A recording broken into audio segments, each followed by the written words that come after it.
ಮಹಾದೇವಿ ಅಮ್ಮ ಶ್ರೀ ಚಕ್ರವಾಸಿನಿ.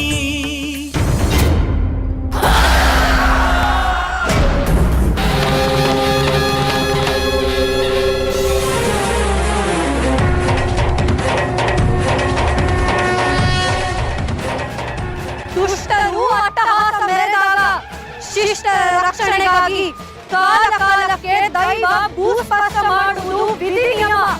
ಆ ಕುರುಪಿ ಜಾಜಿನ ಅಪಹರಿಸ್ಕೊಂಬ ಅಂತ ಹೇಳಿದ್ರೆ ಅದು ಬಿಟ್ಟು ಕೊಂದಾಕ್ಬಿಟ್ರಲ್ಲ. ಯಾಕಿಂತ ಅನುಮಾನ ಬಂತು ಮಣಿಕಂಠ? ಜಾಜಿನ ಅಪಹರಿಸ್ಕೊಂಡು ಬನ್ನಿ ಅಂತ ನೀವು ನಿಮ್ಮ ಸಿಬ್ಬಂದಿಗಳಿಗೆ ಹೇಳಿದ ಸುಳ್ಳ? ನೀವೀಗ ನಿಜ ಬಾಯಿ ಬಿಡ್ತಿದ್ರೆ ಆ ಶ್ರೀಚಕ್ರದ ಮೇಲೆ ಆಣೆ. ಶ್ರೀಚಕ್ರದ ಮೇಲೆ ಕಣ್ಣಿಟ್ಟು ಅದನ್ನು ಅಪಹರಿಸಲು ಪ್ರಯತ್ನ ಪಡ್ತಿರೋ ನೀನು ಮತ್ತೆ ನಿನ್ನಂತಹ ದುಷ್ಟ ಕೂಟಕ್ಕೆ ತಕ್ಕ ಶಾಸ್ತಿ ಮಾಡಲು ಧರೆಗಿಳಿದಿದ್ದೇನೆ. ಶ್ರೀಚಕ್ರದ ಮೇಲೆ ಕಾಕದೃಷ್ಟಿ ನೆಟ್ಟಿರೋ ನಿನ್ನಂತಹ ಪ್ರತಿಯೊಬ್ಬರಿಗೂ ಇವತ್ತು ನಿನಗಾಗೋ ಗತಿಯೇ ಆಗಲಿದೆ. ನನ್ನಿಂದಲೇ ಸೃಷ್ಟಿಯಾದ ನೀನು ನನ್ನಿಂದಲೇ ಅಂತ್ಯವಾಗುತ್ತೀಯ ಕುರುಬಿ.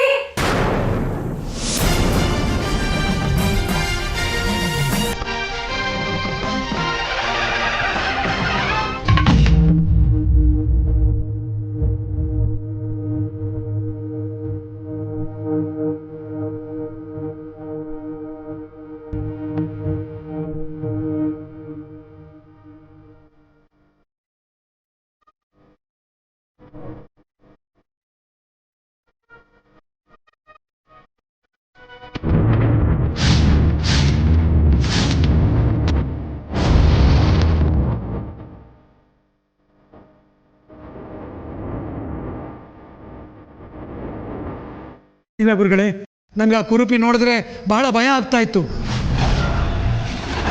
ಅವನ ಕಣ್ಣುಗಳನ್ನು ನೋಡಿದ್ರೆ ಹಸಿ ತೋಳುಗಳ ಥರ ಇತ್ತು. ಯಾರನ್ನೇ ಆಗಲಿ ಕೊಂದು ತಿನ್ನುವಷ್ಟು ಹಸಿವು ಮತ್ತು ಕ್ರೂರತೆ ಅದರಲ್ಲಿತ್ತು. ಅದಕ್ಕೆ ಅನುಮಾನ ಗುರುಗಳೇ, ಜಾಜಿನ ಅದೇನಾದರೂ. ಇಲ್ಲ ಮಣಿಕಂಠ, ಹಾಗಾಗಿರೋದಕ್ಕೆ ಸಾಧ್ಯನೇ ಇಲ್ಲ. ಆದರೆ ಹಸಿವು ಅನ್ನೋದು ಜಗತ್ತಿನ ಪರಮ ಸತ್ಯ ಗುರುಗಳೇ. ಅದು ಎಂಥ ನೀಚ್ ಕೆಲಸ ಬೇಕಾದ್ರೆ ಮಾಡಿಸುತ್ತೆ. ಇಲ್ಲ ಮಣಿಕಂಠ, ಕುರುಬಿ ಈಗ ನನ್ನ ಶಿಷ್ಯ. ಶಿಷ್ಯಂದ್ರು ಯಾವತ್ತೂ ಗುರುಗಳ ಮಾತು ಮೀರೋದಿಲ್ಲ. ಯಾಕೆ ಮೀರೋಲ್ಲ ಗುರುಗಳೇ? ಎಲ್ಲ ಶಿಷ್ಯಂದ್ರು ಹಸಿವು ಬಾಯಾರಿಕೆಗಳನ್ನು ಮೀರಿ ಶಿಷ್ಯಂದ್ರಾಗಿ ಉಳಿಯೋದಿಲ್ಲ. ಹಸಿವು ಜಗತ್ತಿನ ಪರಮ ಸತ್ಯ ಇರ್ಬೋದು, ಆದರೆ ನನ್ನಂಥ ಶಿಷ್ಯರು ಇನ್ನೂ ಇದ್ದಾರೆ. ಬರೀ ಶಿಷ್ಯಂದ್ರಾಗಿ ಉಳಿಯೋದ್ರಲ್ಲಿ ಪರಮ ಸುಖ ಕಾಣೋರು. ಆದರೆ ಎಲ್ಲರೂ ನನ್ನ ಹಾಗೆ ಇರಬೇಕಲ್ಲ ಗುರುಗಳೇ. ಇಂಥ ಜಗತ್ತಿನಲ್ಲೇ ಸೂರ್ಯಾಂಶ ಅಂತವರು ಇರೋದು. ಗುರುವನ್ನೇ ಧಿಕ್ಕರಿಸಿ ಗುರುಗೆ ಹಿಮಪಾಶ ಹಾಕುವಂಥವ್ರು, ಅದನ್ನು ಮರಿಬೇಡಿ. ಅದೇ ಉದ್ದೇಶದಿಂದಲೇ ನನಗೂ ಕಳವಳ ಆಗ್ತಾ ಇರೋದು. ನಿಮ್ಮ ಮಾತನ್ನು ಮೀರಿ ಆ ಕುರೂಪಿ ಏನಾದರೂ ಜಾಜಿನ ಕೊಂದು ತನ್ನ ಹಸುವನ್ನು ನೀಗಿಸ್ಕೊಂಡಿದ್ರೆ ಯೋಚನೆ ಮಾಡಿ.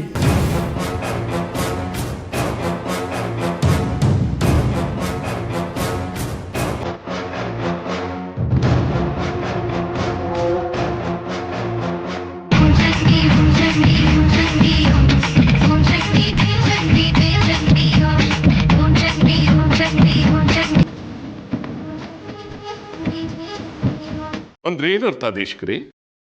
ಜಾಜಿನ ನಾನೇ ಅಪಹರಿಸಿದ್ದೀನಿ ಅಂತನ? ಹಾಗಂತ ಮಾತಾಡೋದನ್ನ ನೀವು ಕೇಳಿಸ್ಕೊಂಡ್ರ ಸರಿ ಅಂತಾನೆ ಇಟ್ಕೊಳ್ಳೋಣ. ಆದ್ರೆ ಯಾವತ್ತೂ ಅರ್ಧಂಬರ್ಧ ಕೇಳಿಸ್ಕೊಂಡು ನಿಮ್ ತಲೆನೂ ಕೆಡಿಸ್ಕೊಳ್ಳೋದಲ್ದೆ ಮತ್ತೊಬ್ಬರ ತಲೆನೂ ಕೆಡಿಸಬಾರದು ದೇಶಿಕರೇ. ಅಂದ್ರೆ ದೇಶಕರು ಕೇಳಿಸ್ಕೊಂಡಿದ್ದೆ ತಪ್ಪ?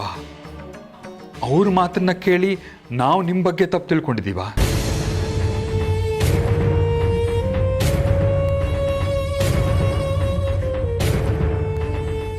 ಇಲ್ಲ ಶೇಖರಿ, ದೇಶಿಕರು ಕೇಳಿಸ್ಕೊಂಡಿದ್ದ ತಪ್ಪಲ್ಲ,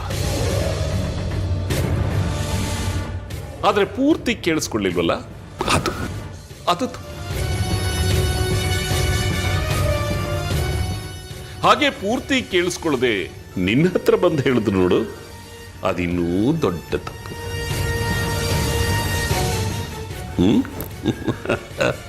ನೀವು ಮಾತಿನಲ್ಲಿ ಎಷ್ಟು ಜಾಣರು ಅಂತ ನನಗೆ ಚೆನ್ನಾಗಿ ಗೊತ್ತು ಶಾಸ್ತ್ರಿಗಳೇ. ಆದರೆ ಮಾತು ಮರೆಸಿ ಶೇಖರನ್ ದಾರಿ ತಪ್ಪಿಸ್ಬೇಡಿ.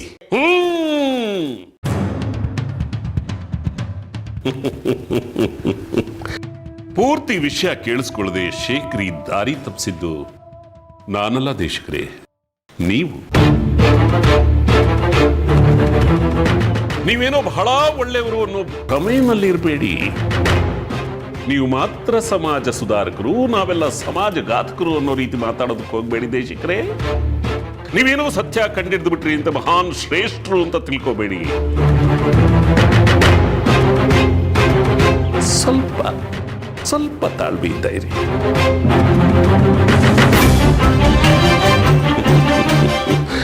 ನಮಗೂ ಮನುಷ್ಯತ್ವ ಇದೆ, ಲೋಕಜ್ಞಾನ ಇದೆ, ಸಾಮಾಜಿಕ ಕಳಕಳಿ ಇದೆ.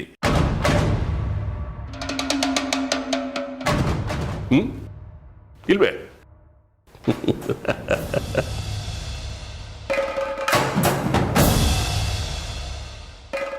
ದೇಶಿಕ್ರೆ, ನೀವು ಸ್ವಲ್ಪ ಸುಮ್ಮನಿರಿ. ಅವರೇನು ಹೇಳ್ತಾರೋ ಕೇಳೋಣ. ನಮಗೀಗ ಜಾಗಿ ಸಿಕ್ಕೋದಷ್ಟೇ ಮುಖ್ಯ, ಶಾಸ್ತ್ರಗಳ ಜೊತೆ ವಾದ ಅಲ್ಲ. ನೋಡಿಮ್ಮ, ದೇಶಿಕರು ಶ್ರೀಚಕ್ರದ ಮೇಲೆ ಆಣೆ ಇಟ್ಟು ಹೇಳಿದ್ದಾರೆ. ಹಾಗಾಗಿ ಈ ವಿಷಯದಲ್ಲಿ ನಾನು ಸುಳ್ಳು ಹೇಳಿ ಏನೂ ಸಾಧನೆ ಮಾಡಬೇಕಾಗಿಲ್ಲ. ದೇಶಿಕರು ಹೇಳಿದ ಮಾತು ಸತ್ಯ. ಶ್ರೀಚಕ್ರದ ಆಣೆಗೂ ಜಾಜಿನ ಅಪಹರಿಸ್ಕೊಂಡು ಬರಬೇಕು ಅಂತ ಅಪ್ಪಣೆ ಕೊಟ್ಟಿದ್ದು ನಾನೇ.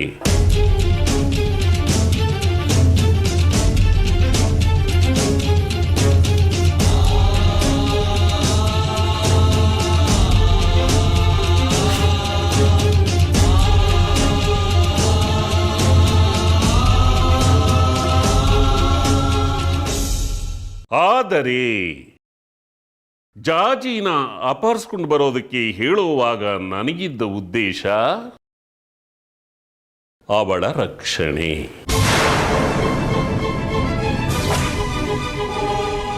ರಕ್ಷಣೆನ? ಅವಳಿಗೆ ಯಾರಿಂದ ಅಪಾಯ ಆಯ್ತು ಯಜಮಾನ್ರೆ? ಇವತ್ತು ಅವಳನ್ನ ಯಾರೋ ಕಿಡಿಗೇಡಿಗಳು ಅಪಹರಿಸುವಂತ ಸಂಚು ರೂಪಿಸಿದ್ರು. ಯಾರ್ದೋ ಮೂಲಕ ಅದು ನನ್ನ ಕಿವಿಗೆ ಬಿತ್ತು. ಅವಳಿಗೆ ಯಾವುದೇ ಅಪಾಯ ಆಗದೆ ಇರಲಿ, ಹೇಗಾದ್ರೂ ಮಾಡಿ ಅವಳನ್ನ ಜೋಪಾನ ಮಾಡಬೇಕು ಅಂತ ಹೇಳಿ ಗುಂಡಾ ಭಟ್ರಿಗೆ ಹೇಳಿದೆ ಅವಳನ್ನ ಕರ್ಕೊಂಬರೋದಕ್ಕೆ.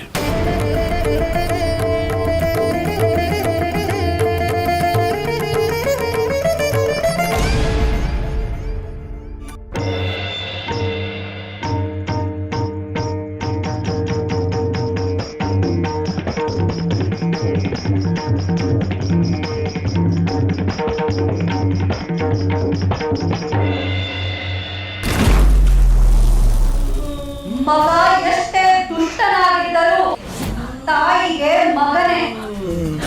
ಕ್ಷುದ್ರ ಶಕ್ತಿ ಗುರುಪಿ, ನಿನಗೊಂದು ಕೊನೆಯ ಅವಕಾಶ ಕೊಡುತ್ತಿದ್ದೇನೆ. ಬದುಕಿಗೋ ಹೋಗು. ಮತ್ತೊಮ್ಮೆ ದುಷ್ಟರ ಜೊತೆ ಕೈ ಜೋಡಿಸಿದರೆ ಸಂಹಾರ ಶತಸಿದ್ಧ. ಬದುಕುವ ಕೊನೆಯ ಅವಕಾಶವನ್ನು ಕಳೆದುಕೊಳ್ಳುವುದಿಲ್ಲ.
ಏನು ಶಾಸ್ತ್ರಿಗಳೇ, ಹೊಸ ಕತೆ ಕಟ್ತಾ ಇದ್ದೀರಾ?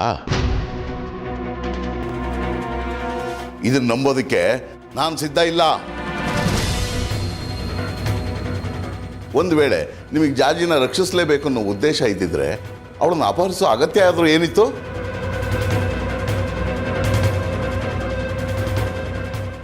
ಅವಳಿರೋ ಜಾಗಕ್ಕೆ ಹೋಗಿ ನೀವೇ ಅವಳನ್ನು ಕಾಪಾಡ್ಬೋದಿತ್ತು. ಇಲ್ಲ ಅಂತಂದ್ರೆ ನಮ್ಗೆ ಯಾರಿಗಾದ್ರೂ ಹೇಳಬೇಕಾಗಿತ್ತು. ಏನು ಬುದ್ಧಿ? ಅದಕ್ಕೆ ದೇಶಕರೇ ನಿಮಗೆ ಬುದ್ಧಿ ಮಂಕ ಕೌದಿದೆ ಅಂತ ಹೇಳ್ತಾ ಇದ್ದೀನಿ. ಅದನ್ನ ಆಗಾಗ್ಗೆ ನಿರೂಪಿಸ್ತಾ ಇರ್ತೀರ. ಅಲ್ಲ ದೇಶಕರೇ, ಸ್ವಲ್ಪ ಯೋಚನೆ ಮಾಡಿ. ಈಗ ನನ್ನ ಅವಳ ಸಂಬಂಧ ಹೇಗಿದೆ? ಅವಳ ಮಗುವನ್ನು ನಾನು ಕೇಳಿದೆ ಅಂತ ಹೇಳಿ ಅವಳಿಗೆ ನನ್ನ ಮೇಲೆ ಸಿಕ್ಕಾಪಟ್ಟೆ ಸಿಟ್ಟಿದೆ, ದ್ವೇಷ ಸಾಧಿಸ್ತಾ ಇದ್ದಾಳೆ. ಇಂಥ ಸಮಯದಲ್ಲಿ ಹೋಗಿ ಅಮ್ಮ ಜಾಜಿ ನಿನ್ನನ್ನು ನಾನು ರಕ್ಷಣೆ ಮಾಡ್ತೀನಿ, ನಮ್ಮ ಮನೆಗೆ ಬಾ ಅಂತ ಕರೆದ್ರೆ ಬರ್ತಾಳ? ನನ್ನನ್ನು ನಂಬ್ತಾಳ? ನನ್ನನ್ನೇ ನಂಬದೇ ಇರೋಳನ್ನ ಬಲವಂತವಾಗಿ ನಂಬಿಸೋದಕ್ಕಾಗುತ್ತಾ? ಸಾಧ್ಯ ಇಲ್ಲ ಅಲ್ವಾ? ಹೋಗ್ಲಿ ಶೇಖರಿ, ನಿನ್ನ ಮಗಳು ಆಪತ್ತಿನಲ್ಲಿದ್ದಾಳೆ ಅಂತ ಹೇಳಿದ್ರೆ ನೀನ್ ನಂಬ್ತಾ ಇದ್ಯಾ? ಇರಲಿಲ್ಲ. ಇಂತಹ ಪರಿಸ್ಥಿತಿನಲ್ಲಿ ನಾನು ಏನ್ ಮಾಡೋದಕ್ಕಾಗುತ್ತೆ ದೇಶಿಕ್ರೆ? ನೀನಾದ್ರೂ ಹೇಳು ಶೇಖರಿ, ಏನ್ ಮಾಡೋದಕ್ಕಾಗುತ್ತೆ?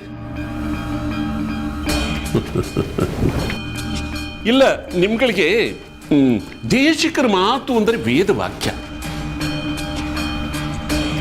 ಅದಕ್ಕೆ ನಾನು ಮಾಡಿದ್ದೆಲ್ಲ ನಾನು ಆಡಿದ್ದೆಲ್ಲ ತಪ್ಪು. ನನ್ನನ್ನು ಕಂಡ್ರೆ ನಿಮಗೆ ತಪ್ಪಾಗಿ ಕಾಣುತ್ತೆ ಅಲ್ವಾ? ಅದಕ್ಕೆ ನಾನು ಈ ವಿಷಯನ ಯಾರ ಹತ್ರನೂ ಹೇಳೋದು ಕೊಟ್ಟೆ. ನನಗಿದ್ದಿದ್ದು ಒಂದೇ ಉದ್ದೇಶ, ಜಾಜಿಗೆ ಕೆಡಕಾಗಬಾರ್ದು, ಅವಳನ್ನು ಅಪಹರಿಸ್ಕೊ ಬಂದು ನಮ್ಮನೇಲಿಟ್ಟರೆ ಅವಳಿಗೆ ಏನು ತೊಂದರೆ ಆಗೋಲ್ಲ ಅನ್ನೋ ಉದ್ದೇಶದಿಂದ ನಾನು ಗುಂಡಾ ಭಟ್ರಿಗೆ, ಪಂಚಾಕ್ಷರಿಗೆ ಅವಳನ್ನು ಅಪಹರಿಸ್ಕೊಂಡು ಬರಬೇಕು ಅಂತ ಅಪ್ಪಣೆ ಕೊಟ್ಟೆ. ಈ ದೇಶಕರು ಕೊನೆ ಪದ ಕೇಳ್ಕೊಂಡ್ರು, ನಿಮ್ಮ ಕಿವಿಯಲ್ಲಿ ಬಂದು ಆ ಪದ ಊದಿದ್ರು, ನಿಮ್ಮನ್ನು ನಮ್ಮ ಮೇಲೆ ಎತ್ತು ಕಟ್ಟಿದ್ರು, ನೀವು ಓಡ್ ಬಂದ್ರಿ. ನಾನೇನು ಮಾಡೋದಕ್ಕಾಗುತ್ತೆ?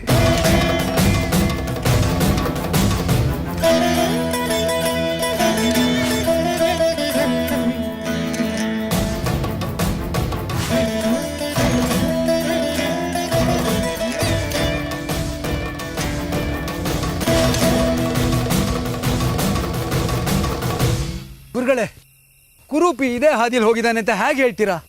ಅವನು ಹಾದಿ ಬದಲಾಯಿಸಿರ್ಬೋದಲ್ವಾ? ಸಾಧ್ಯ ಇಲ್ಲ ಮಣಿಕಂಠ, ಅವನು ಇದೇ ದಾರಿಯಲ್ಲಿ ಹೋಗಿದ. ಯಾಕಂದ್ರೆ ಅವನ ಕೈಯಲ್ಲಿ ನಾನು ಕೊಟ್ಟ ಜಾಜಿಯ ಕೂದಲಿದೆ.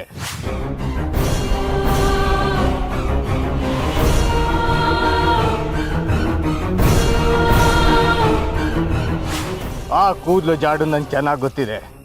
ನಾವು ಅದೇ ದಾರಿಯಲ್ಲಿದ್ದೀವಿ. ಅವನು ಎಲ್ಲಿದ್ದಾನೆ, ಏನು ಮಾಡ್ತಿದ್ದಾನೆ ಅನ್ನೋದು ಮೊದಲು ತಿಳ್ಕೊಳ್ಬೇಕು. ಇಲ್ದಿದ್ರೆ ನಮಗೆ ಅಪಾಯ. ಸರಿ ಸರಿ ಗುರುಗಳೇ, ನಡೀರಿ.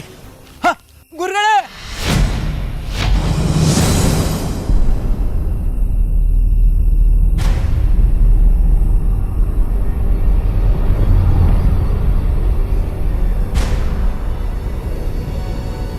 ಗುರುಗಳೇ, ಬಂಗಾರಿ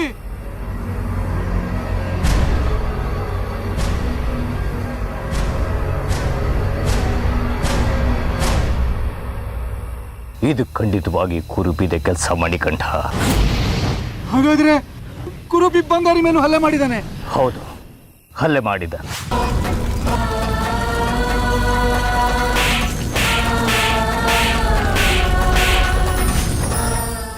ಅದಕ್ಕೆ ಈ ಕೂದಲೇ ಸಾಕ್ಷಿ.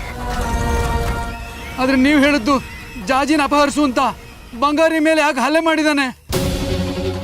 ಬಂಗಾರಿಗೆ ಈ ಗತಿ ಆದ್ರೆ ಏನು ಜಾಜಿ? ವಿಷಯ ನಮ್ಮ ಕೈ ಮೀರಿ ಹೋಗಿದೆ ಅನಿಸ್ತಾ ಇದೆ. ಹಾಗಾದ್ರೆ ಜಾಜಿ ಜಾಜಿ ಎಲ್ಲೋದ್ಲು? ಅವಳು ಖಂಡಿತ ಕುರುಪಿ ಕೈಲಿ ಸಿಕ್ಕಾಕೊಂಡಿರ್ತಾಳೆ. ಅವಳನ್ನ ಮೊದಲು ನಮ್ಮ ವಶಕ್ಕೆ ತಗೊಳ್ಬೇಕು. ಆ ಕುರುಪಿ ಎಲ್ಲಿದ್ದಾನೆ ಹುಡುಕ್ಬೇಕು. ಬಾ ಮಣಿಕಂಠ.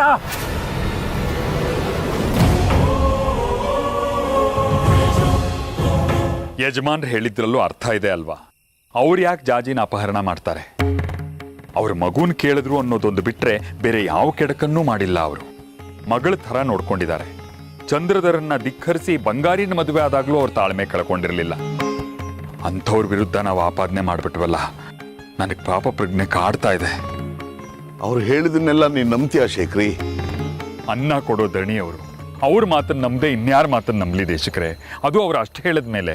ಇದೇ ಶೇಖರಿ ನೀನು ಮಾಡ್ತಿರೋ ತಪ್ಪು. ಬೆಳ್ಳಿಗಿರೋದನ್ನೆಲ್ಲ ಹಾಲು ಅಂತ ನಂಬ್ಕೊಂಡ್ಬಿಡ್ತೀಯ. ಈ ನಿನ್ನ ಅಮಾಯಕತೆನೆ ಆ ಶಾಸ್ತ್ರಗಳ ಬಂಡವಾಳ. ನೀವೇನೇ ಹೇಳಿ ದೇಶಕರೇ, ಯಜಮಾನ್ರು ನೀವು ಹೇಳೋಷ್ಟು ಕೆಟ್ಟವರಲ್ಲ. ನಮ್ ಜಾಜಿನ ಅವ್ರು ಅಪಹರಿಸಿಲ್ಲ ಅನ್ನೋದಂತೂ ಖಾತ್ರಿ ಆಯ್ತಲ್ಲ. ಹಾಗಿದ್ರೆ ಮತ್ತೆಲ್ಲಿ ಹೋಗಿದ್ದಾಳೆ ಅದಾದ್ರೂ ಗೊತ್ತಾಗ್ಬೇಕಲ್ಲ. ಇಲ್ಲೂ ಇಲ್ಲ ಅಲ್ಲೂ ಇಲ್ಲ ಅಂದ್ರೆ ಮತ್ತೆ ಎಲ್ಲಿ ಹೋದ್ಲು? ನಾವು ಎಲ್ಲಾ ಕಡೆ ಹುಡುಕ್ಲಿಲ್ವೇ? ನಮ್ಮ ಕಡೆಗೆ ಯಜಮಾನ್ರ ಮನೆಗೂ ಬಂದು ನೋಡಿದೀವಿ, ಎಲ್ಲೂ ಇಲ್ಲ. ಎಲ್ಲೂ ಇಲ್ಲ ಅಂದ್ರೆ ಹೇಗೋ? ನನಗೂ ಅದೇ ತಲೆ ಕೆಟ್ಟ ಹೋಗಿದೆ. ನಾನು ನಿಂಗೆ ಅವತ್ತೇ ಹೇಳಿದೆ ಜಾಜಿನ ಜೋಪಾನವಾಗಿ ನೋಡ್ಕೊಂತ. ನೀನ್ ಕೇಳಲಿಲ್ಲ. ಇವತ್ತು ಮೊದಲೇ ಶನಿವಾರ, ರೋಹಿಣಿ ನಕ್ಷತ್ರ ದಿನ. ಚೌ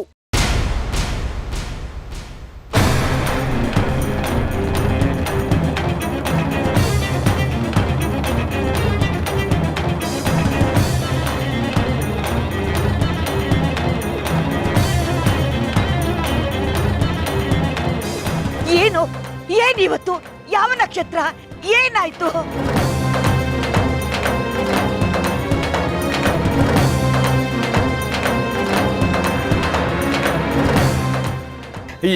ಏನಿಲ್ಲಮ್ಮ, ಅಂಥದ್ದೇನಿಲ್ಲ. ಇಲ್ಲ ಇಲ್ಲ, ದೇಶಕ್ರು ಅದೇನು ಹೇಳ್ತಿದ್ರು. ಶನಿವಾರ ನಕ್ಷತ್ರ. ಅದು ಮುಂದಿನ ಶನಿವಾರ ನಮ್ಮ ಜಾಜಿ ಜನ್ಮ ನಕ್ಷತ್ರದ ದಿನ. ಅವಳ ಹೆಸರಲ್ಲಿ ಒಂದು ಪೂಜೆ ಮಾಡಿಸು ಅಂತ ಹೋದ್ವಾರವೇ ಹೇಳಿದ್ರು ದೇಶಕರು. ನಾನು ಮರ್ತೇ ಬಿಟ್ಟಿದ್ದೆ, ಅದನ್ನ ನೆನಪಿಸ್ತಾ ಇದ್ದಾರೆ ಅಲ್ವಾ ದೇಶಕರೇ? ಹೌದಮ್ಮ. ಇಲ್ಲ, ನೀವಿಬ್ರು ಸೇರ್ಕೊಂಡು ಏನೋ ಮಾತು ಬದಲಾಯಿಸ್ತಿದ್ರಿ. ಹೇಳು, ಅದೇನಂತ ಹೇಳು. ಏನಿಲ್ಲಮ್ಮ. ಇಲ್ಲ, ದೇಶಕರು ಏನೋ ಹೇಳಕ್ ಬರ್ತಾ ಇದ್ರು, ನೀನು ಅವ್ರನ್ನ ತಡೆದು ಮಾತು ಬದಲಾಯಿಸ್ತಿದ್ಯಾ. ಹೇಳು, ನಿಜ ಹೇಳು. ನೀವೇನ್ ದೇಶಕ್ರೆ ಇಂಥ ಹೊತ್ತಲ್ಲಿ ಪೂಜೆ ಪುನಸ್ಕಾರ ಅಂತ ನೆನಪಿಸೋದಾ? ನಾವಿಲ್ಲಿ ಜಾಜಿ ಕಾಣ್ತಿಲ್ಲ ಅಂತ ಗಾಬರಿ ಆಗಿದ್ದೀವಿ. ನೀವೇನೇನೋ ಹೇಳಿ ಅಮ್ಮನಲ್ಲಿ ಅನುಮಾನ ಹುಟ್ಟಿಸ್ತಾ ಇದ್ದೀರಲ್ಲ, ನೀವಾದ್ರೂ ಹೇಳಿ ದೇಶಕ್ರೆ, ಹೇಳಿ. ಹೌದಮ್ಮ, ಹೌದು.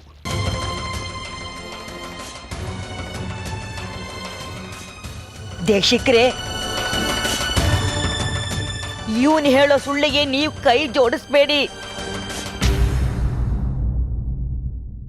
ಈ ರೀತಿ ಸುಳ್ಳು ಹೇಳೋರ ಪರವಾಗಿ ಮಾತನಾಡೋದು ನಿಮ್ಮ ಘನತೆಗೆ ಅವಮಾನ.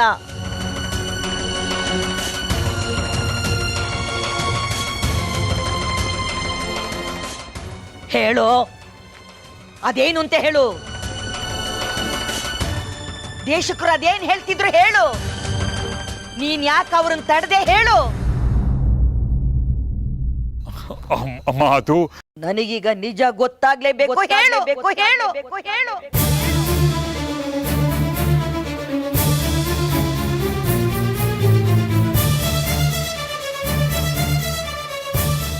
ಶನಿವಾರ, ಚೌತಿ, ರೋಹಿಣಿ ನಕ್ಷತ್ರದ ದಿನ. ಕ್ಷೇತ್ರ ದರ್ಶನದಿಂದಾಗಿ ಅವಳು ಅಲ್ಪಾಯುಷ್ಯದಿಂದ ಪಾರಾಗಿದ್ದಾಳ ಇಲ್ವಾ ಅಂತ ಇವತ್ತೇ ಆ ಪ್ರಶ್ನೆಗೆ ಉತ್ತರ ಸಿಗೋ ದಿನ.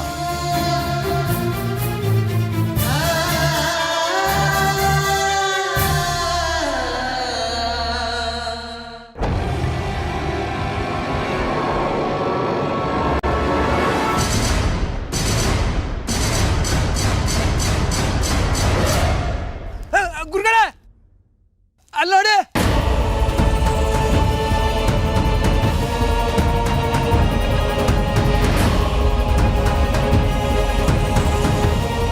ಗುರುಗಳೇ, ಕುರುಪಿ ಕುರುಪಿ ಕುರುಪಿ ಕುರುಪಿ ಮಣಿಕಂಠ,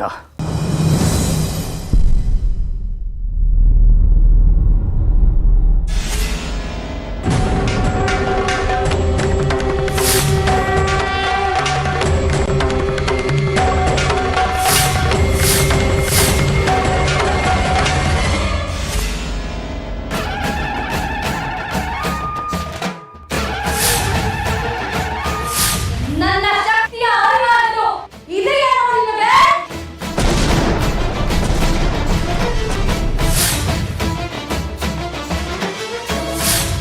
ಮತ್ತೊಮ್ಮೆ ದುಷ್ಟರ ಜೊತೆ ಕೈ ಜೋಡಿಸಿದರೆ ಸಂಹಾರ ಶತಸಿದ್ಧ. ಬದುಕುವ ಕೊನೆಯ ಅವಕಾಶ